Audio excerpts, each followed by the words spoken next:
This is Dan Schneider, and on this Dan Schneider video interview, I will be doing the second of my interviews in my George Dickerson project. This is a series of archival interviews about the life and career of the actor, the writer, diplomat, George Dickerson, who died earlier this year in the year 2015. And the man you see on your screen is Ed Shiller, an associate and friend of Dickerson, and I will be talking with him. Well, Ed, welcome, and thank you for spending your time to talk to me about George Dickerson and your relationship with him. Let me just start by asking you, how did you and George Dickerson meet? Well, we met in January 1958. I was a student, a high school student in sophomore year at a place called the Woodstock Country School in Woodstock, Vermont. It was a very small co-ed boarding school, about 100 students in all grades 9 to 12. George came in the beginning of that winter as a teacher. He was teaching algebra and English, I think, and I was in his algebra class. And when I took an immediate and intense dislike of him. I don't know about the same. I think I was a thorn in his side. And I disliked him, but I did.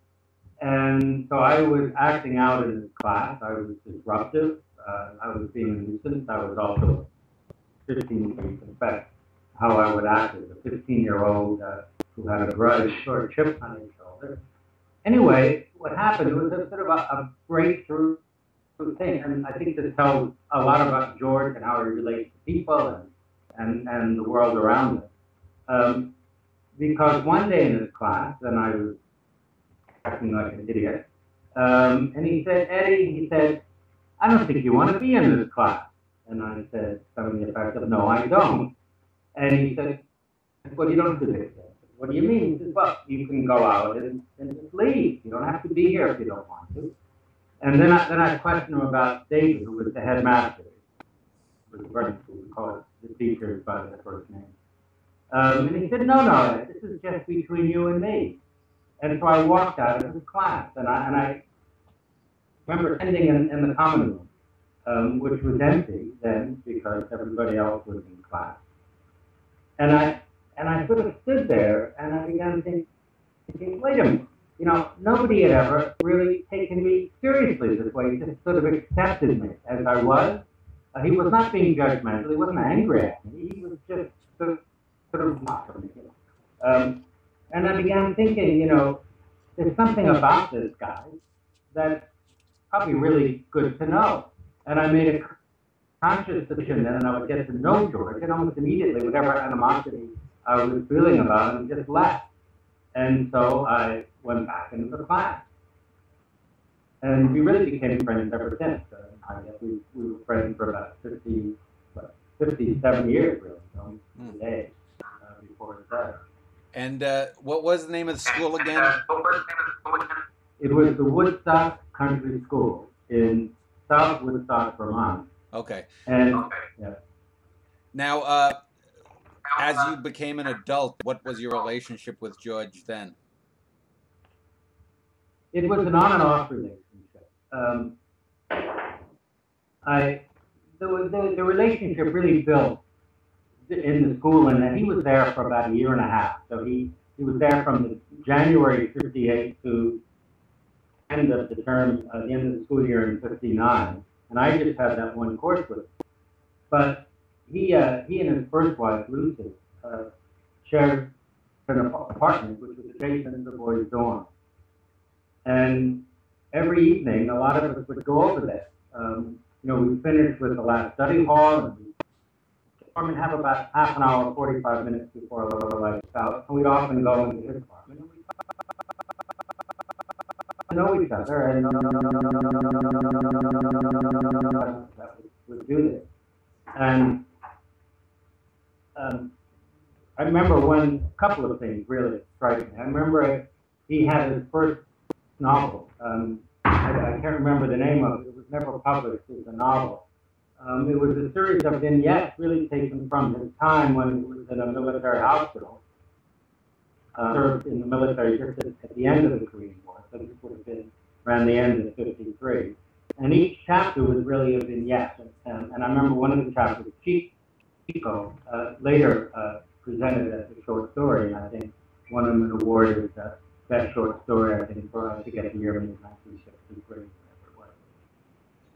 And I remember lying on, sort of stretched out on the floor of his living room with the manuscript in front of me, just reading the manuscript.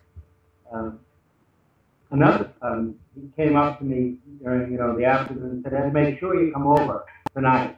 I have a very good friend coming in from Montreal, a would-be poet." And it turned out to be Leonard Cohen, who was then completely unknown. So there were about, maybe 4 or 5 of us in total were over there that night. And I was sitting around thinking, what should we do? And somebody had the bright idea, let's read from a play. And the play we selected was Cyrano, because it was something that he had multiple copies of. And since there were so many of us, we made a share of 200 copies. And they're all in different translations, of course. As we began reading, there were all the disjoints in, the language, and the cues were a bit different, and from the different translations, which created a really hilarious night. And I just remember all of us sort of rolling on the floor in laughter and giggling. And it was one of the few times I really seen George just sort of going and sort of system of belly laughter and almost childlike giggling. It was really funny. Then I stayed in the school the year after he left. I was, finishing here. He moved to New York, in Greenwich Village. I remember he had an apartment on Minetta Lane, and I think at that time, when I first met him, his daughter, Rachel's daughter, was just born, or at least she might have been pregnant. I really can't remember, but there was an infant there. And then a year or two later came Lisa, the second one. Go on vacations and visit George in New York. And we would just chat, and he would talk to me about the novel, the next novel he was working on, and I was sort of an acolyte, sort of soaking it in. And I remember one day just walking just alone. I remember Lucy in a cart around Washburn Park. Later that summer, after I graduated from high school, I went off to Europe sort of a graduation present from my parents. And I came back and called up George, and Lucy answered, and saying that George and Lucy. And I didn't see George, I guess, at that point for maybe about a year or two, until around 1962. I went off to university, come back to New York and met him up.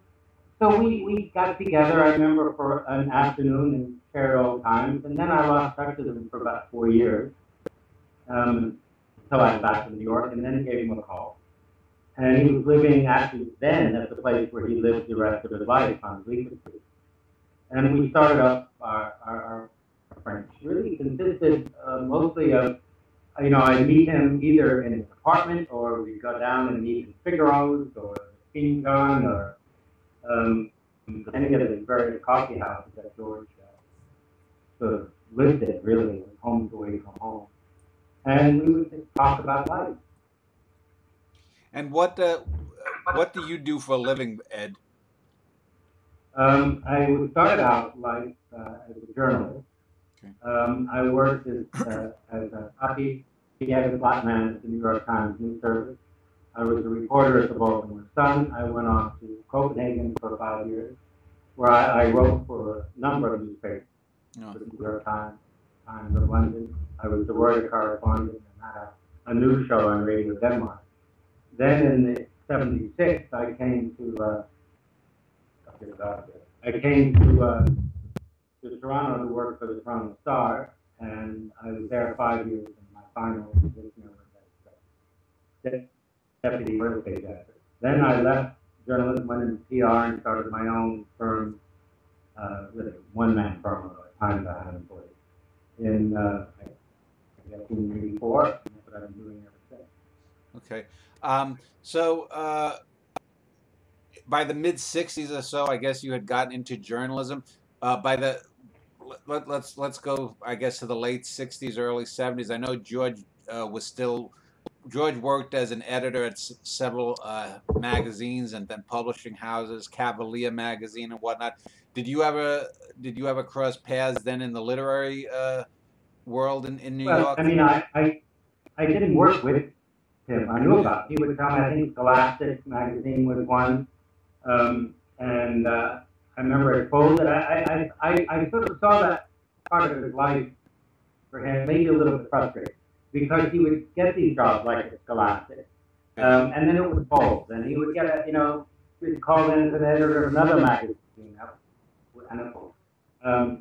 So he was, very successful. He was the kind of guy that I don't underneath whether how insecure, certainly on the surface, he was always very conscious and very able. He was a very, very bright guy. He was very proud of his IQ. He would say it was 100%.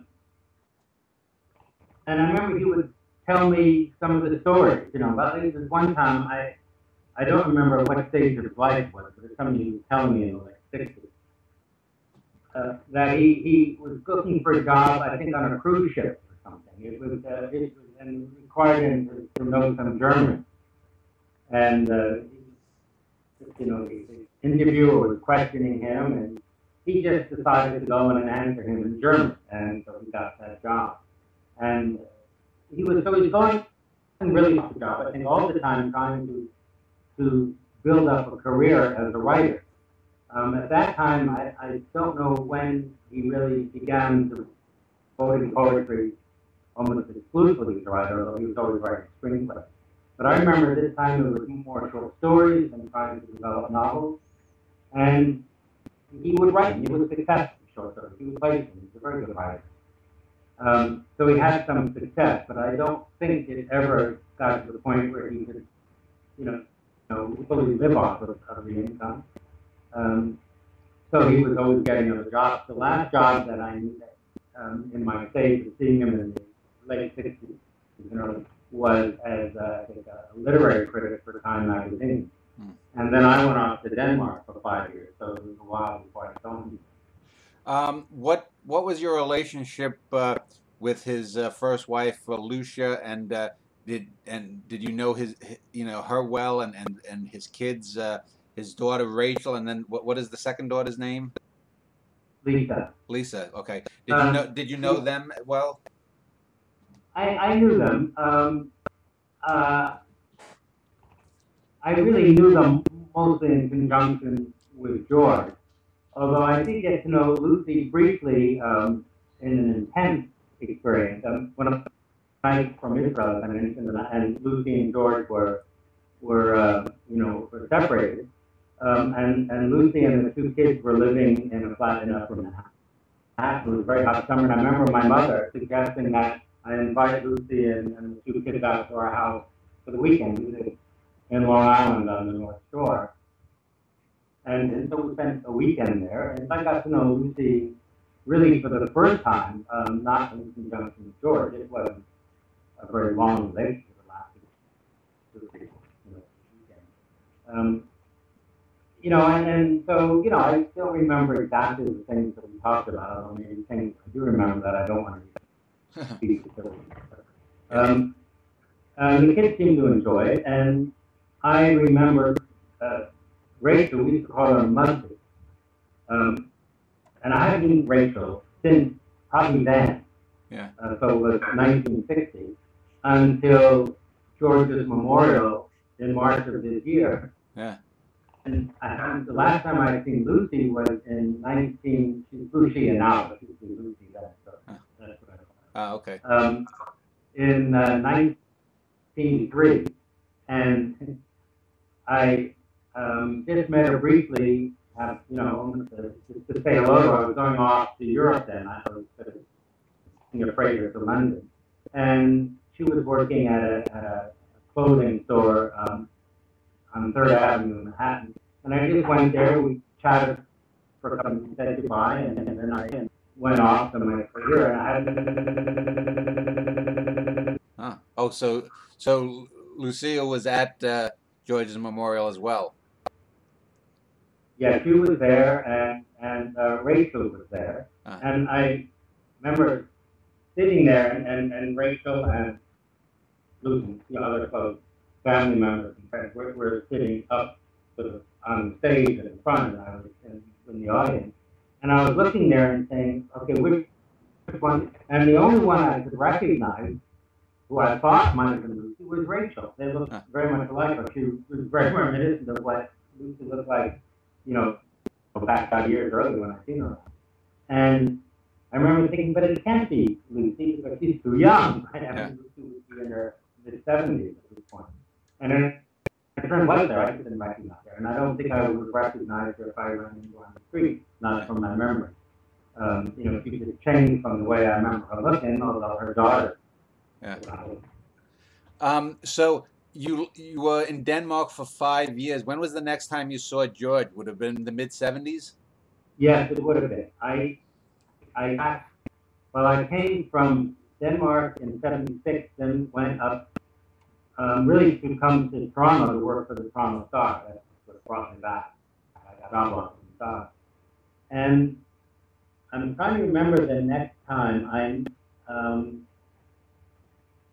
I know in the '60s he was to Victoria, who was his third wife. And then when I came back, I don't remember exactly the next time, but it was certainly after that from Lebanon. And so it would have been in the late '70s, perhaps. And then a few years went by and I hadn't seen him. And then the next time when I really began seeing him on a more regular basis, I was in Toronto and I was in New York on a business trip. At this time I had left the Toronto Star and I was working as director, public affairs director for a mining company called Falconbridge. And I was in New York on business. And I had a, extra evening or two, so I kind of put that together again. And I remember that evening because I was at a formal dinner and wearing a tuxedo. And so when I met George down in the village afterwards, I was wearing my tuxedo. And so that was the first time I'd seen him in probably, several years. And then, we began talking a little bit then. I would come into New York once or twice a year. And every time I'd go and I'd see him. And the way it worked was this. He was a night owl, as I am.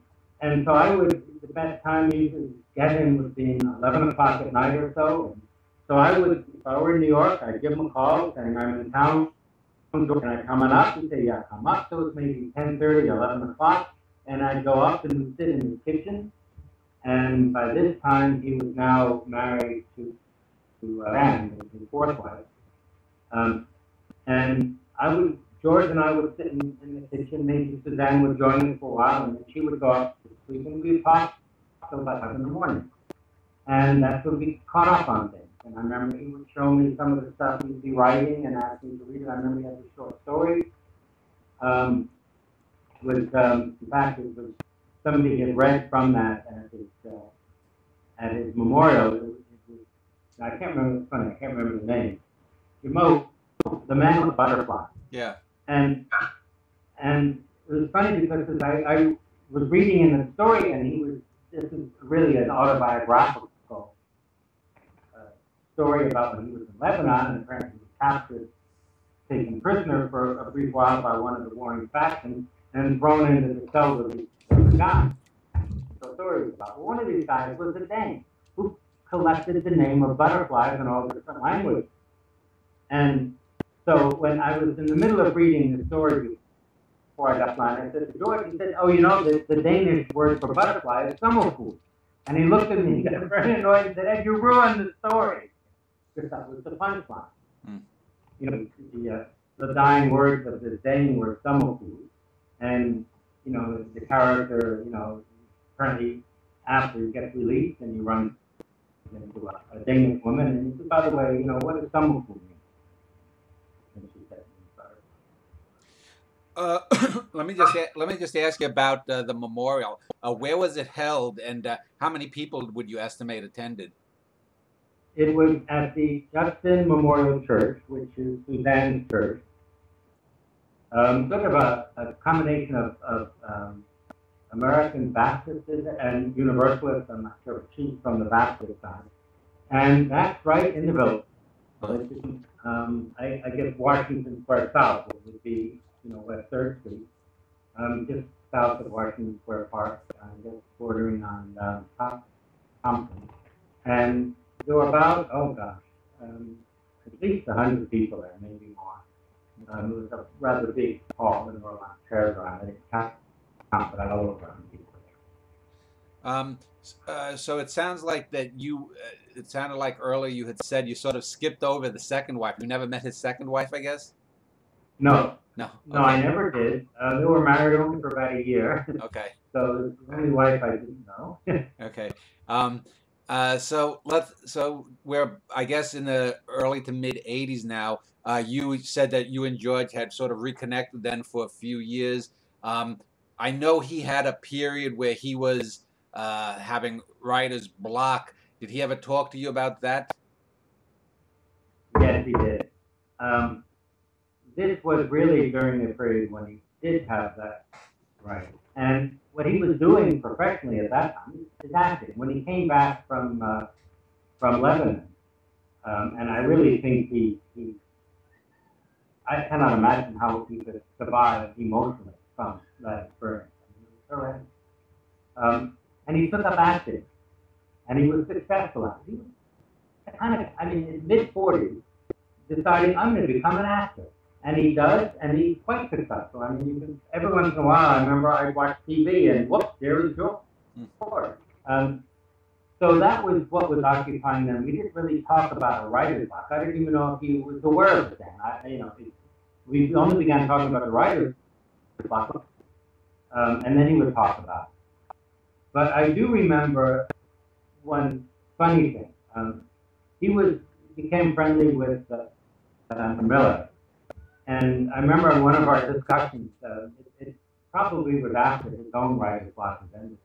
He was saying, one day, Miller called me up and said, I have writer's block, I can't write, and he was very frustrated. And so George was commiserating with him, and I just gave him some advice.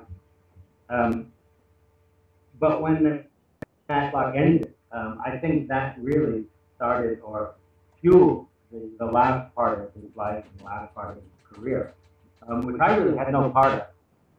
I wasn't, I did go through a period when I wrote some poetry in the early 2000s, and I remember showing a couple of them to George, and he said, oh, they're very nice, but not high off. He was a very firm and honest critic. He was harsh, but never malicious, and not gratuitously up front about it. But I remember his own struggle with writing, and it must have been maybe 5 or 6 years ago. My sense of timing, actually, is I get all worse and worse. But he was talking about his poetry, and we were talking about Leonard Cohen.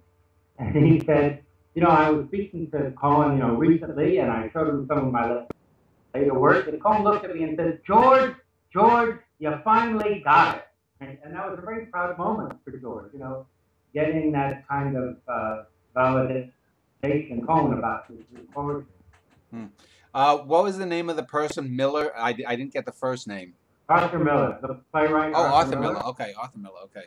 Yeah, now that you mentioned, I do remember him saying that he did know Arthur Miller. I do remember he mentioned he was friends with the daughter of a famous person. Was it an actress? Did he ever talk about some of the people that he had known? Because it wasn't Charlie Chaplin's daughter, was it? No. He knew the daughter of a famous actor or a writer. It wasn't Tennessee Williams. I don't think he had any children. I'm trying to remember. I can't remember. But I can't think. But actually, if you want to check his Wikipedia page, it talks about a lot of it. But yeah, I did. I was always when he was going through his acting period, and I would ask him about what he was doing and tell me some of the experiences. And one I remember, which he had a very nice, soft feeling for Farrah Fawcett. Yeah. And no, I'll tell you why. It was faster than anything else, but because of her kindness. Mm. George really, very, he was, his relationship, I think, was really hard. What you see about people is act of kindness. And he said he was in a movie with her. I forget the name of the movie. I never saw it since it ever came out. But he had one really significant scene in that movie. And it was a movie, a scene that was to be filmed outdoors, but the weather wasn't cooperating. And the director was on the verge of saying, okay, let's just cut this scene, let's just forget it and move on. And Farrah Fawcett, sensitive to George's position, came up with a suggestion. The director will film it indoors, and she persuaded him to do it. And that saved George's scene. He was very grateful. Mm. So let's talk about then the 21st century, the last 10, 12, 15 years of George's life. What was your relationship in, the final years? Because I know I first encountered, well, I first found George's book of selected poems in the late 90s. And then when I started my own website, an arts and poetry website, about a year or so afterwards, I got an email from George, which he was very complimentary about the website and my poetry and whatnot. And then I interviewed him for an internet radio show in 2003, and I probably spoke with him 2 or 3 times a year for the last dozen years or so of his life. I know he had a lot of medical issues. He had something with his leg, some blood issues, I think. And so what were the last 10, 15 years of your relationship with George like? Well, I'll start with what you're talking about. He had serious illnesses which actually originated in his time in the army when he was in the hospital. He had hepatitis C. He had what is it? The disease of the colon, Crohn's disease. Oh, okay, yeah, that's right. And significant back pain. I remember, 2 or 3 times when I was up in his apartment and I was saying goodbye to him and I'd give him a hug, just to light up in pain. And one time must have been around, probably about 10 years ago. There was a little mini union at somebody's house in Connecticut from people at Woodstock, from school.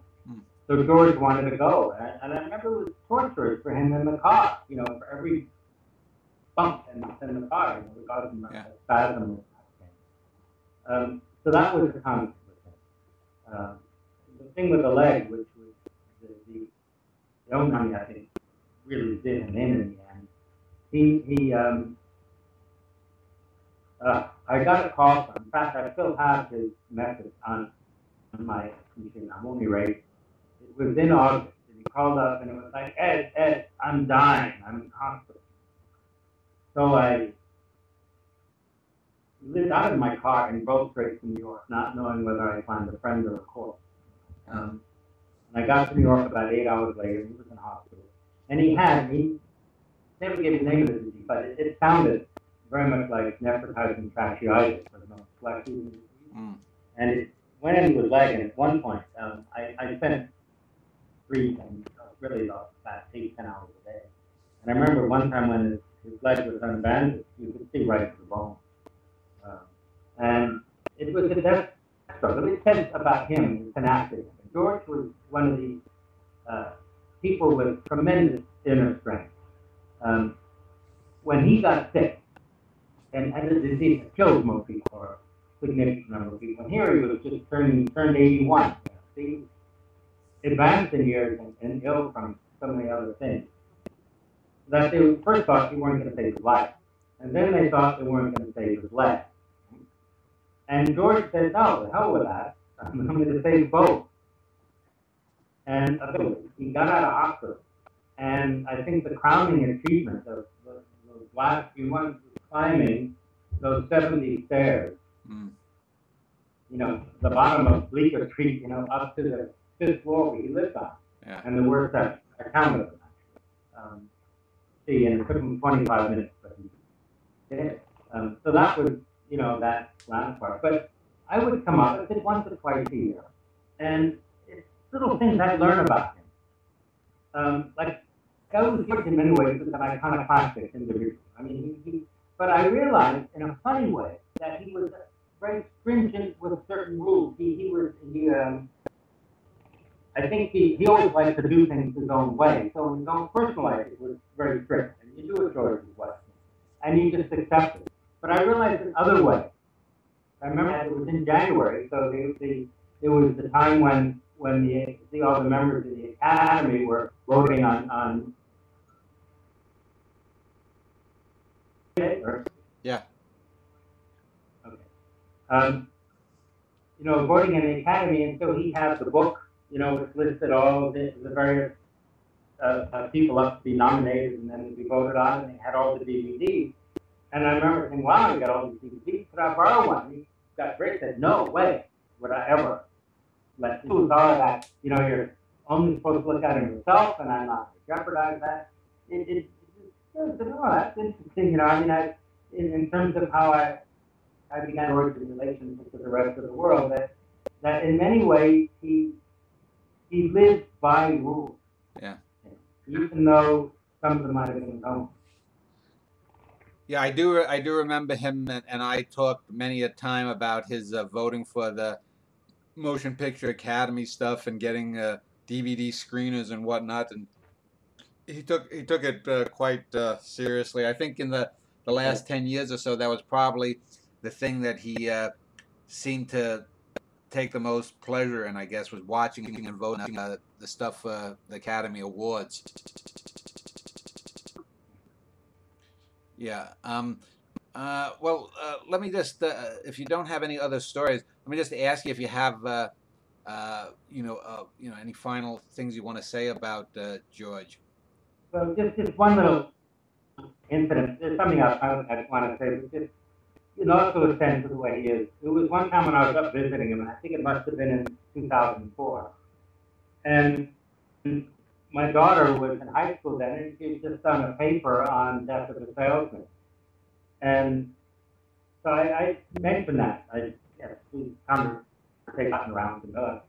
And I said, oh, Lisa, my daughter's name Lisa as well, my older daughter. And I said,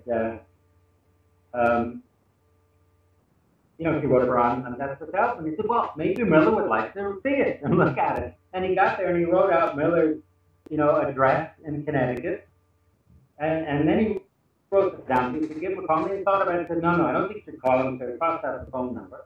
And he said, so I gave that information to Lisa, if she wanted to send it to him, but she procrastinated a month or two, and then that was the year that Miller died. But the one thing I want to say about George, just as a final thing, as a human being, very basic attributes of this guy, I think, which is what, for me in any way, cemented our relationship and what went on for George was, I don't want to sound trite, but probably one of the most tolerant, accepting people that I had ever met. He had very strong opinions about it, and he had a very strong sense of values of what was right or wrong. But he also had a deep respect for every other being on the planet and their right to be who and what they were. And because of that, I felt that I could always be very open to George, because I knew it would never be, judged by him. I mean, he might agree or disagree with what I had to say, but he never ever questioned the validity of it for me, as a person, and I think it's all other people. And I think this is why I see he had so many followers. He was a great mentor for people, and he encouraged people to develop their own abilities and their own talents.